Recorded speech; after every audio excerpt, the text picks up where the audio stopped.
मेरे साथ जी मोहम्मद जमील साहब मौजूद हैं। आपने अक्सर वीडियोस में इनको देखा होगा। इनके 3 वीज़ाज़ प्रोसेस हुए हैं और 3 के 3 ही वीज़ाज़ अप्रूव हुए हैं। वैसे तो क्रिकेट मैचेस में जो है वो हैट्रिक होती है जी, मगर यहाँ पे वीज़ाज़ की भी हैट्रिक हुई है। अब ये जो है यूएसए का वीज़ा ग्रांट हो के आया। जमील साहब हमारे देखने वालों को बताइएगा आपका बिजनेस किस चीज़ का, कब से रजिस्टर्ड है एफबीआर में? जमील साहब ये बताइएगा हमारे देखने वालों का कि आपका जो इंटरव्यू प्लेस थी वो इस्लामाबाद थी या कराची? जब आप वहाँ गए थे तो आपके क्वेश्चनिंग क्या हुई थी और ये वीज़ा कितने दिन में उसके बाद पेस्ट होके आया आपके पासपोर्ट पे? जमील साहब आप तकरीबन 1 साल हो गया आपको हमारे इदारे के साथ। आप मेरे इदारे के बारे में कुछ कहना चाहेंगे? मेरे स्टाफ का रवैया कैसा, इनका जो है आपको रिस्पॉन्स करते हैं नहीं करते?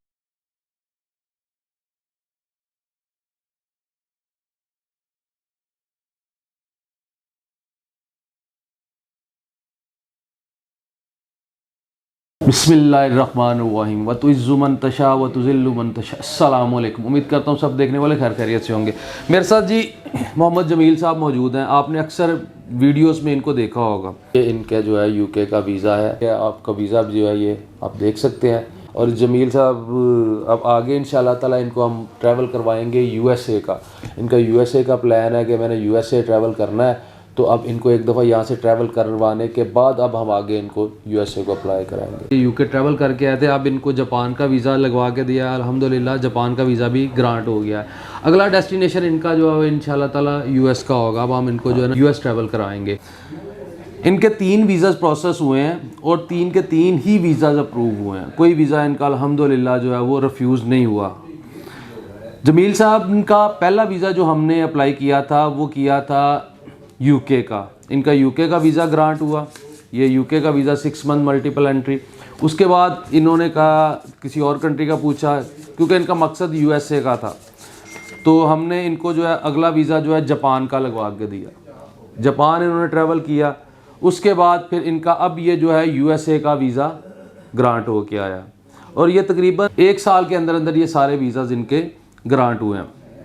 वैसे तो क्रिकेट मैचेस में जो है वो हैट्रिक होती है जी, मगर यहाँ पे वीज़ाज़ की भी हैट्रिक हुई है और अल्हम्दुलिल्लाह इनके सारे वीज़ाज़ जो है वो ग्रांट हुए हैं, रिफ्यूज़ कोई भी नहीं हुआ। वैसे तो इनकी सारे प्रोफाइल जो है जो डिटेल है वो यूट्यूब चैनल पे हमारे पे अवेलेबल है, मगर लोगों को जो है यूएसए के इंटरव्यू के बारे में बहुत से लोग जो है ना वो जानना चाह रहे होते हैं कि वहाँ पे क्वेश्चनिंग क्या हुई है।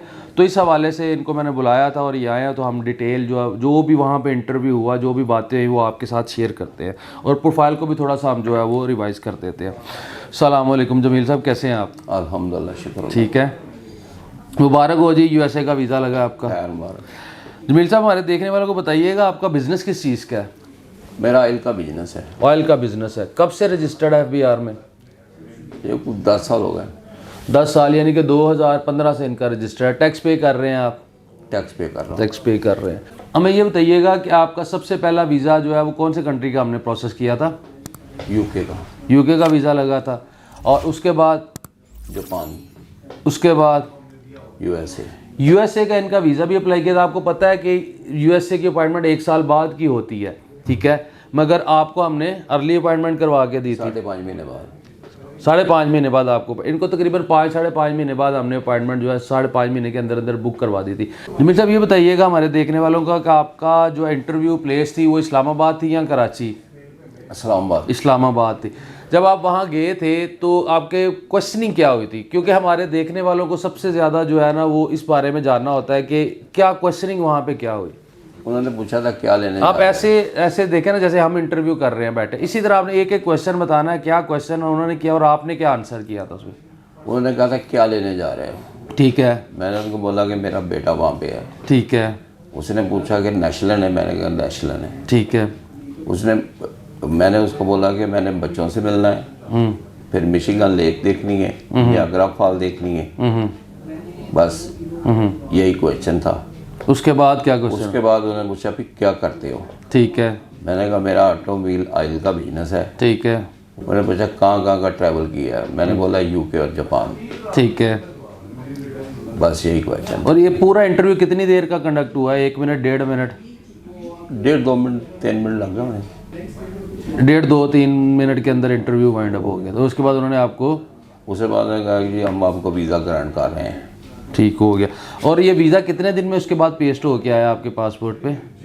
ये 7 दिन में हो गया था, लेकिन मुझे बाद में पता आपको लेट लगा, 7 दिन में हो गया था। ये क्वेश्चनिंग आपने इनसे सुन ली है जी। क्वेश्चन ये हुए थे कि सबसे पहले तो यूएस से पूछता होता है आपका पर्पस क्या है, आपका पर्पस क्लियर होना चाहिए। इन्होंने अपना पर्पस बताया, उसके बाद उन्होंने इनके बिजनेस के बारे में पूछा, आपके प्रोफेशन के बारे में पूछते होते हैं। पहला क्वेश्चन होता है पर्पस, दूसरा आपका आ गया आपका प्रोफेशन क्या था, कि आप बिजनेस कर रहे हैं, जॉब कर रहे हैं। उसके बाद आपका आ जाता है कि आपकी अर्निंग क्या है। अर्निंग के बाद फिर यह है कि आपने ट्रैवल कहाँ किया हुआ है। ये 3-4 क्वेश्चन 5 क्वेश्चन बिल्कुल कॉमन होते हैं। उसके बाद बात आ जाती होती है आपकी फैमिली की। बहुत से लोग इंटरव्यू से घबरा रहे होते हैं कि यार इंटरव्यू में पता नहीं क्या हवा होगा उसमें, या कोई एक स्पेसिफिक सिलेबस होता है, जैसे इम्तिहानात में होता है कि एक स्पेसिफिक सिलेबस है वो आपने याद करके जाना है, उसमें से क्वेश्चन आएंगे। ऐसा नहीं, वो आपके अपने प्रोफाइल के बारे में ही आपसे पूछ रहे होते हैं। पहले आपका पर्पस, फिर आपका प्रोफेशन, आपकी अर्निंग, आपकी ट्रैवल हिस्ट्री और आपकी जो है फैमिली। ये 5 कॉमन से क्वेश्चंस होते हैं, इनसे बाहर जो है वो बात नहीं करते, ठीक है। हाँ, कोई ऐसी इन्फॉर्मेशन हो जो आपने डिस्क्लोज नहीं की और वो उनके पास चली गई हो तो वो आपसे ज़रूर वो पूछते हैं। टोटली इंटरव्यू बेस्ड होता है। कोई डॉक्यूमेंट उन्होंने मंगे हुआ है ਤੁਹਾਡੇ को?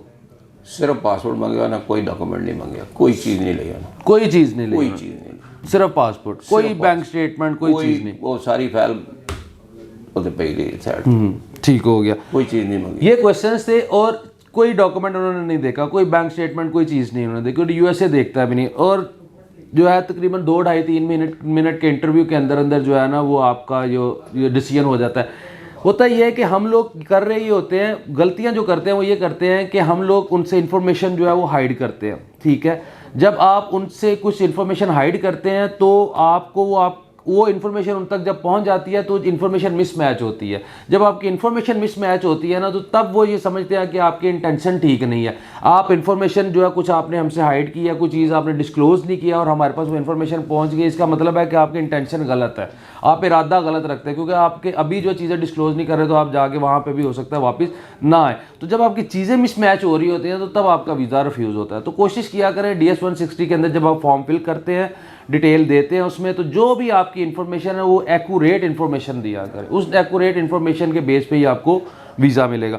जमील साहब, आप तकरीबन 1 साल हो गया आपको हमारे इदारे के साथ। आप मेरे इदारे के बारे में कुछ कहना चाहेंगे? मेरे स्टाफ का रवैया कैसा, इनका जो है आपको रिस्पॉन्स करते हैं नहीं करते हैं, हमारा रवैया कैसा, ये हमारे देखने वालों को थोड़ा सा बताइएगा। सारा स्टाफ भी बहुत अच्छा है, जसान साहब भी बहुत अच्छे हैं, सारे कोऑपरेट करते हैं, किसी किस्म का कोई मसला, कोई परेशानी नहीं होती? नहीं है, मुझे तो कोई मसला नहीं है। और हमारे देखने वालों को क्या बताएंगे, यहाँ हमारे पास विजिट करना चाहिए नहीं करना चाहिए? विजिट करना चाहिए। अगर आपने को वीज़ा लेना है तो आप विजिट करें, ठीक हो गया, देखें, बैठें। अब इनका इंशाल्लाह ताला अगला जो डेस्टिनेशन है वो कनाडा का, जिसको हम कैन प्लस कैटेगरी कहते हैं ना, उसमें कनाडा का वीज़ा इनका प्रोसेस करेंगे। इंशाल्लाह ताला वो वीज़ा भी लग जाएगा। आप लोग भी अगर अपना कोई भी वीज़ा प्रोसेस करना चाहते हैं तो आप हमारे हेल्पलाइन पे कॉल कर सकते हैं 0421178614। इस नंबर पे आप कॉल कर सकते हैं। सुबह 10 बजे से लेके रात को 11 बजे तक मेरे टीम मेंबर्स आपकी कॉल आंसर करने के लिए अवेलेबल हैं। जो लोग विज़िट नहीं कर सकते वो इसी नंबर पे व्हाट्सएप बना हुआ है, आप उस पर डॉक्यूमेंट अपने ड्रॉप कर सकते हैं। आपके डॉक्यूमेंट जो है ये मेरी टीम मुझसे सजेस्ट करवाएगी और फिर आपको बता सकते हैं कि कौन सी कंट्री के लिए आपको अप्लाई करना चाहिए। एक ऑफिस हमारा लाहौर में, head office Gohar centre Wahdat road Muslim town मोड़ पे है। एक ऑफिस हमारा Khayaban Jami DHA phase 2 extension में है, ख़ियाबान जामी पे नियर कसरे शीरी। एक ऑफिस हमारा G11 मरकज़ में है, अलगफ़ार मॉल में है। तीनों ऑफिस में डिफरेंट डेज़ में डिफरेंट टाइमिंग में मैं अवेलेबल होता हूँ।